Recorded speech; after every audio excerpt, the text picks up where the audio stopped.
Friends, welcome to Amit study campus. देखिए, आज है 23 जून और 23 जून से करंट अफेयर के जितने भी क्वेश्चंस बने हैं, मैं सभी क्वेश्चंस को इस वीडियो के माध्यम से डिस्कस करूंगा और प्रत्येक क्वेश्चन से जो भी फैक्ट निकल कर आएगा उस फैक्ट को भी बताऊंगा।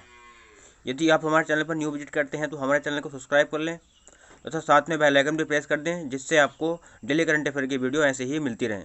चलिए वीडियो स्टार्ट करते हैं। इसमें पहला क्वेश्चन आता है कि जून 2020 में विश्व बैंक ने कोरोना महामारी के मद्देनज़र गुणवत्ता वाली नौकरियां बनाने और आर्थिक सुधार तेजी लाने के लिए किस देश में 3 परियोजनाओं के लिए $1.05 बिलियन की मंजूरी दी है। तो देखिए, ये जो मिली है मंजूरी बांग्लादेश को मिली है। और थोड़ा जानते हैं बांग्लादेश के बारे में कि विश्व बैंक ने कोरोना महामारी के मद्देनज़र गुणवत्ता वाली नौकरियां बनाने और आर्थिक सुधार में तेजी लाने के लिए बांग्लादेश में 3 परियोजनाओं के लिए $1.05 बिलियन की मंजूरी दी है। पहली परियोजना $500 मिलियन मूल्य की है, जिसे private investment and digital entrepreneurship Friday परियोजना कहा जाता है। देखिए, दूसरी परियोजना जो है ये $295 मिलियन की दूसरी परियोजना enhancing digital government and economy एड परियोजना है। अब देखिए, बांग्लादेश की राजधानी जो है ये ढाका है और मुद्रा जो है बांग्लादेशी टका है। राष्ट्रपति यहाँ के वर्तमान में अब्दुल हमीद हैं और प्रधानमंत्री शेख हसीना हैं। और यहाँ का जो राष्ट्रीय खेल है वो कबड्डी है। नेक्स्ट क्वेश्चन आता है, कोविड-19 महामारी के दुनिया भर में बने रहने के कारण निम्न में से किसने लगभग $25 अरब के आपातकालीन वित्त पोषण के साथ 70 देशों का समर्थन किया है। तो देखिए, ये जो समर्थन किया है ये IMF ने किया है, अंतर्राष्ट्रीय मुद्रा कोष ने। और थोड़ा जानते हैं इस क्वेश्चन के बारे में कि कोविड-19 महामारी के दुनिया भर में बने रहने के कारण अंतर्राष्ट्रीय मुद्रा कोष IMF ने लगभग $25 अरब के आपातकालीन वित्त पोषण के साथ 70 देशों का समर्थन किया है। एशिया और प्रांत क्षेत्र के लिए 7 देशों ने लगभग $1.5 बिलियन का आपातकालीन वित्त पोषण प्राप्त किया है। उप सहारा अफ्रीका में 28 देशों ने लगभग $10 बिलियन का आपातकालीन वित्त पोषण प्राप्त किया है। अब देखिए, थोड़ा IMF के बारे में जानते हैं। जो IMF के प्रबंध निदेशक हैं ये क्रिस्टालिना जॉर्जीवा है। मूल संगठन संयुक्त राष्ट्र से है। इसका मुख्यालय जो है वाशिंगटन DC यूनाइटेड स्टेट में है और इसकी जो स्थापना हुई थी दिसंबर 1945 में IMF की स्थापना हुई थी। आगे चलते हैं। रणजी ट्रॉफी में सर्वाधिक विकेट लेने का रिकॉर्ड रखने वाले राजेंद्र गोयल का जून 2020 में निधन हो गया। उन्होंने रणजी ट्रॉफी में कितने विकेट लिए थे? देखिए, इन्होंने रणजी ट्रॉफी में विकेट लिए थे वो 637 लिए थे। और थोड़ा जानते हैं इस क्वेश्चन के बारे में कि भारत के सर्वश्रेष्ठ बाएं हाथ के स्पिनरों में से एक राजेंद्र गोयल का जून 2020 में निधन हो गया। गोयल ने 157 प्रथम श्रेणी मैच खेले, जिनमें से अधिकांश हरियाणा के लिए थे और 750 विकेटों के साथ करियर समाप्त किया। उनके पास रणजी ट्रॉफी में सर्वाधिक विकेट लेने का रिकॉर्ड है, जो कि एक वेंकट राघवन, जो इस सूची में दूसरे स्थान पर हैं, की तुलना में 107 विकेट के साथ 637 विकेट हैं। देखिए, रणजी ट्रॉफी में जो विकेट हैं इनके वो 637 हैं। और गोयल ने 1957 से 1958 सीजन में अपनी शुरुआत की थी। नेक्स्ट आता है कि जून 2020 में निम्नलिखित में से किसने अभिनेत्री अनुष्का शर्मा को योग के अभ्यास को बढ़ावा देने के और वीडियो ब्लॉगिंग प्रतियोगिता शुरू करने के लिए चुना है? तो देखिए, ये जो चुना है अनुष्का शर्मा को आयुष मंत्रालय के द्वारा चुना गया है। और जानते हैं थोड़ा ये इसके बारे में कि योग के अभ्यास को बढ़ावा देने और वीडियो ब्लॉगिंग प्रतियोगिता का शुभारंभ करने के लिए आयुष मंत्रालय द्वारा अभिनेत्री अनुष्का शर्मा को चुना गया है। आयुष मंत्रालय ने hashtag my life my yoga video blogging प्रतियोगिता की घोषणा की और लोगों से 21 जून 2020 तक अपनी प्रविष्टियों को भेजने का आग्रह किया। अंतर्राष्ट्रीय योग दिवस ग्रीष्मकालीन संक्रांति पर आयोजित किया जाता है, जो हर साल 20-22 जून को बीच आता है।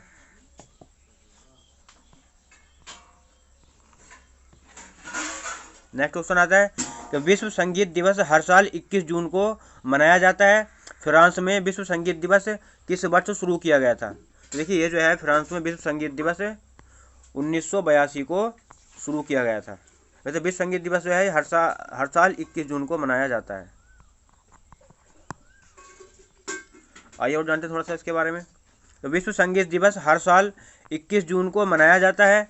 विश्व संगीत दिवस की शुरुआत 1982 में फ्रांस में एक संगीत समारोह फेटे डेला म्यूजिक के रूप में हुई थी।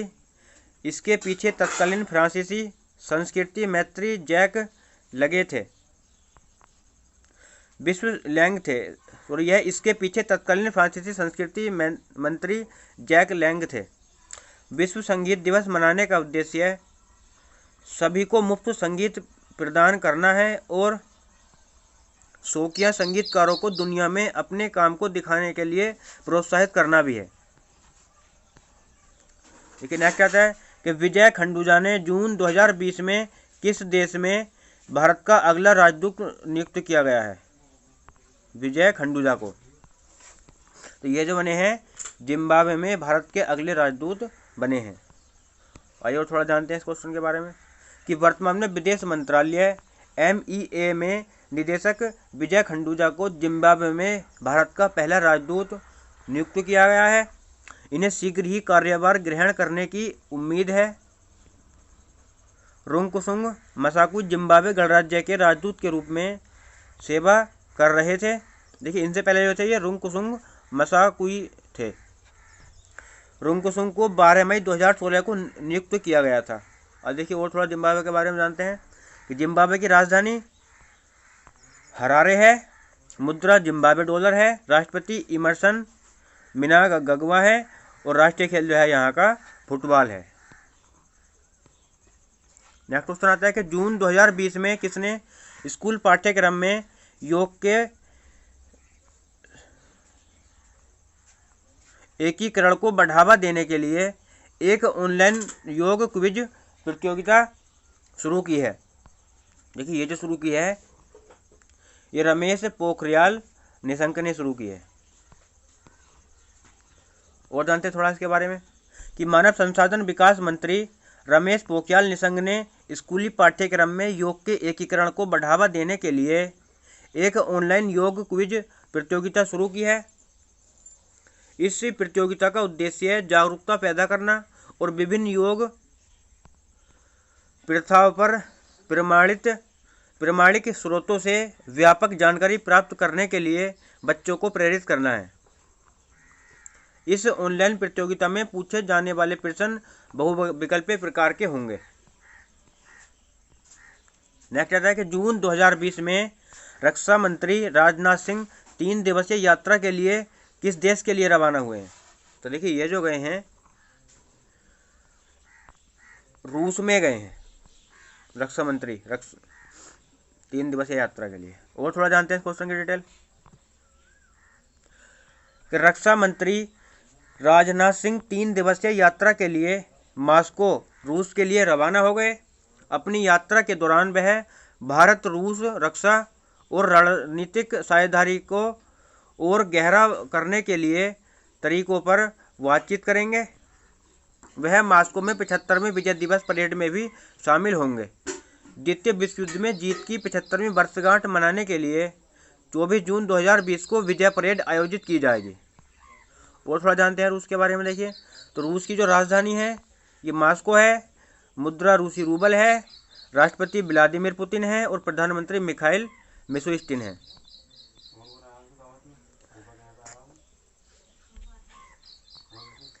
कोहिमा में नागालैंड राज्य खेल अकादमी को Khelo India state four of excellence के रूप में,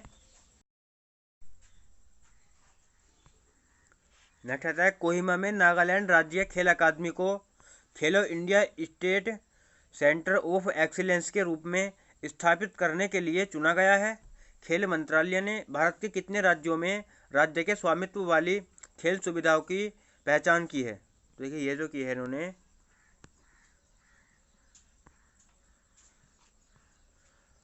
8 राज्यों की पहचान की है। आइए थोड़ा और जानते हैं क्वेश्चन के बारे में कि इंदिरा गांधी स्टेडियम में Nagaland state sports academy Kohima को Khelo India state centre of excellence इसके के रूप में स्थापित करने के लिए चुना गया है। नागालैंड के लोगों के लिए यह एक ऐतिहासिक क्षण है। खेल मंत्रालय ने भारत के 8 राज्यों में राज्य के स्वामित्व वाली खेल सुविधाओं की पहचान की है। वे नागालैंड, अरुणाचल प्रदेश, मणिपुर, मिजोरम, केरल, तेलंगाना, कर्नाटक और उड़ीसा हैं। ये जो 8 राज्य हैं। अब देखिए थोड़ा और नागालैंड के बारे में जानते हैं। तो नागालैंड का जो राजकीय पशु है ये गयाल है। राज्य पक्षी बेलीथ का ट्रेगोपेन है। राष्ट्रीय उद्यान इटंक राष्ट्रीय उद्यान है। और बांध दोयांग बांध जो दोयांग नदी पर है। नेक्स्ट आता है कि जून 2020 में नेशनल टेस्ट अभ्यास मोबाइल ऐप पर निम्नलिखित में से किसने हिंदी टेस्ट फीचर लॉन्च किया है? तो ये जो लॉन्च किया है ये NTA ने किया है। आइए और थोड़ा क्वेश्चन के डिटेल इसकी डिटेल जानते हैं कि नेशनल टेस्टिंग एजेंसी NTA ने नेशनल टेस्ट अभ्यास मोबाइल ऐप पर हिंदी टेस्ट फीचर लॉन्च किया है। हिंदी को पसंद करने वाले प्रतियोगी परीक्षा के छात्र अब अपने मोबाइल उपकरणों पर NTA द्वारा राष्ट्रीय टेस्ट अभ्यास स्मार्टफोन ऐप पर जारी हिंदी मॉक टेस्ट के साथ अभ्यास कर सकते हैं। NTA ने अपने घरों को सुरक्षित रूप से तैयारी करने के लिए इंजीनियरिंग और मेडिकल उम्मीदवारों को सशक्त बनाने के लिए अपना AI आधारित स्मार्टफोन ऐप लॉन्च किया है। देखिए ये जो है ये इंजीनियरिंग और मेडिकल उम्मीदवारों के लिए है ये जो ऐप है। नेक्स्ट आता है कि जून 2020 में RBI ने सहकारी बैंक पर 22 दिसंबर 2020 तक 6 महीने के लिए नियामक प्रतिबंध का विस्तार करते हुए निकासी की सीमा को बढ़ाकर कितने रुपए कर दिया है? तो देखिए ये जो किया है 1 लाख रुपए कर दिया है। और जानते हैं इस क्वेश्चन के बारे में थोड़ा कि RBI ने सहकारी बैंक पर 22 दिसंबर 2020 तक 6 महीने के लिए नियामक प्रतिबंध का विस्तार करते हुए निकासी की सीमा को बढ़ाकर 1 लाख रुपए कर दिया है। पहले निकासी की सीमा 50,000 रुपये प्रति जमा करता थी। RBI ने पंजाब एंड महाराष्ट्र को कोऑपरेटिव बैंक लिमिटेड मुंबई पर 23 सितंबर 2019 को नियामक प्रतिबंध लगाए थे। देखिए RBI के जो इस समय गवर्नर हैं वो शक्तिकांत दास हैं और मुख्यालय मुंबई में है। इसकी जो स्थापना हुई थी 1 अप्रैल 1935 को कोलकाता में RBI की स्थापना की गई थी। नेक्स्ट आता है कि विश्व हाइड्रोग्राफी दिवस 2020 की थीम क्या है?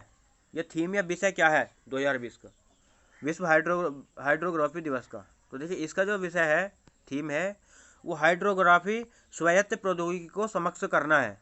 अब और जाइए और थोड़ा जानते हैं इस क्वेश्चन के बारे में। तो विश्व हाइड्रोग्राफी दिवस हर साल 21 जून को मनाया जाता है। हाइड्रोग्राफी के महत्व को उजागर करने के लिए यह दिन मनाया जाता है। वर्ष 2020 का जो विषय है हाइड्रोग्राफी स्वायत्त प्रौद्योगिकियों को सक्षम करना है। हाइड्रोग्राफी अनुप्रयुक्त विज्ञान की शाखा है जो महासागरों, समुद्रों, नदियों, झीलों और तटीय क्षेत्रों जैसे जल निकायों की भौतिक विशेषताओं के माप पर और विवरण से संबंधित है। नेक्स्ट आता है कि जून 2020 में अंतर्राष्ट्रीय टेनिस महासंघ ITF के पुरुष खिलाड़ी पैनल में किसे चुना गया है? तो देखिए इसमें चुना गया है ये निक्की पुचाना को चुना गया है, पुनाचा को। और जानते हैं थोड़ा कि निक्की पुनाचा को अंतर्राष्ट्रीय टेनिस महासंघ ITF के पुरुष खिलाड़ी पैनल में चुना गया है। यह चीनी ताइपे के टी चेन के साथ एशिया ओशनिया क्षेत्र का प्रतिबंधित करेंगे। एल्डिन सेटिक और फ्रांसेस्को विलार्डो यूरोप से चुने गए, जबकि जुआन पाब्लो फाज और जोस बेडेंग दक्षिण अमेरिका का प्रतिनिधित्व करने के लिए चुने गए हैं। नेक्स्ट आता है कि निम्नलिखित में से कौन सा वर्ष 2020 का सबसे लंबा दिन था। तो देखिए ये जो था 21 जून 2020 का सबसे लंबा दिन था। ठीक है, इस दिन जो है सूर्य ग्रहण भी पड़ा था और अंतर्राष्ट्रीय योग दिवस भी 21 जून को ही मनाया जाता है और इसके साथ साथ एक फादर्स डे भी 21 जून को ही मनाया जाता है। नेक्स्ट आता है कि रामचंद्र गोवाला निम्न में से किस खेल से संबंधित थे। ठीक है, रामचंद्र गोवाला जो थे ये क्रिकेट से संबंधित थे। और थोड़ा जानते हैं कि रामचंद्र गोवाला, जिन्हें बांग्लादेश में लेफ्ट आर्म स्पिन की कला में अग्रणी माना जाता है, का जून 2020 में निधन हो गया। 53 साल की उम्र में प्रतिस्पर्धी विकेट से संन्यास लेने से पहले 1981 से 1993 तक 12 साल तक अबहामी किकरा चक्र के लिए गोवाला नियमित खेले। उन्होंने विभिन्न स्थानीय क्लबों और संगठनों के लिए कोच के रूप में कार्य किया, जिनमें अबाहोनी, मोहम्मडन, पंडित पारा आदि शामिल हैं। देखिए और थोड़ा बांग्लादेश के बारे में जानते हैं। जो बांग्लादेश की राजधानी है ये ढाका है। मुद्रा बांग्लादेशी टका है। राष्ट्रपति अब्दुल हमीद हैं और प्रधानमंत्री शेख हसीना है। और यहाँ का राष्ट्रीय खेल जो है वो कबड्डी है।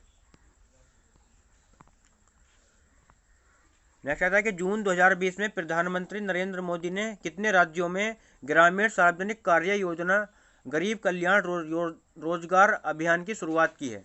ठीक है, ये जो की है इन्होंने 6 राज्यों में की है।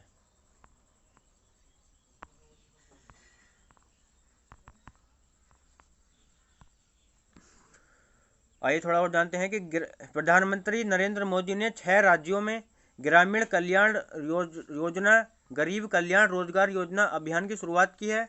अब देखिए 6 राज्य हैं कौन कौन से, इन्हें और देख लेते हैं। तो ये 6 जो राज्य हैं अभियान के लिए बिहार, उत्तर प्रदेश, मध्य प्रदेश, राजस्थान, झारखंड और उड़ीसा में 25,000 से अधिक प्रवासी कामगारों के साथ कुल 116 जिलों को चुना गया है। इसमें 27 आकांक्षी जिले शामिल हैं। ठीक है दोस्तों, अगर आपको हमारी वीडियो अच्छी लगी हो तो लाइक करना, कमेंट करना तथा हमारे चैनल को सब्सक्राइब करना न भूलें। जय हिंद, जय भारत।